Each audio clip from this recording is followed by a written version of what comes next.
ফের কি রাজ্যসভায় যাচ্ছেন ঋতব্রত বন্দ্যোপাধ্যায়? তৃণমূল এবার প্রার্থী করছে তাদের শ্রমিক সংগঠনের নেতা ঋতব্রত বন্দ্যোপাধ্যায়কে।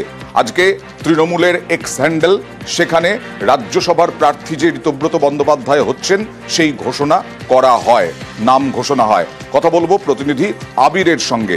আবির, এর আগে রাজ্যসভার অভিজ্ঞতা তার আছে, এই নিরিখেই কি রাজ্যসভায় পাঠানো ঋতব্রতকে?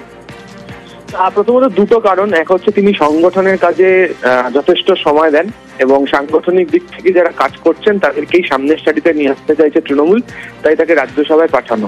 দ্বিতীয়ত হচ্ছে এর আগেও তিনি রাজ্যসভার সাংসদ হিসাবে কাজ করেছেন 2014 থেকে 2020 পর্যন্ত।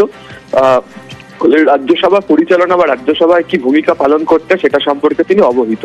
তবে রাজনৈতিক মহলের বক্তব্য, ঋতব্রতকে পাঠানোর মধ্যে দিয়ে যে বার্তা দেওয়ার চেষ্টা করা হচ্ছে সেটা হচ্ছে উত্তরবঙ্গকে কেন্দ্র করে।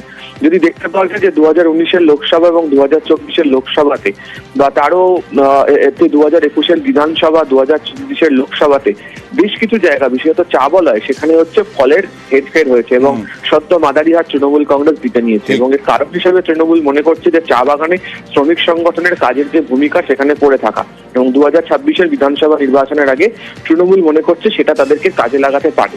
সেই ক্ষেত্রে দাঁড়িয়ে শ্রমিক সংগঠনের তরফ থেকে যে নেতা তিনি যেভাবে কাজ করছেন তাকেও কার্যত সামনে নিয়ে এসে একটা চা বাগানের মতো জায়গাতে বা উত্তরবঙ্গের মতো যে জায়গাতে বার্তা দেওয়ারও কাজ করতে চায় তৃণমূল কংগ্রেস। সেই কারণে ঋতব্রতের আশা এবং সেই বক্তব্য দলের তরফ থেকেও অভিষেক বন্দ্যোপাধ্যায়ের যে এক্স হ্যান্ডেল পোস্ট বা তৃণমূল কংগ্রেসের শীর্ষ নেতৃত্ব বুঝিয়ে দিচ্ছে যে সংগঠনকে অগ্রাধিকার দিয়ে বাছাই করা হচ্ছে এবং সেই কারণে ঋতব্রতকে পাঠানোর সিদ্ধান্ত। ওকে।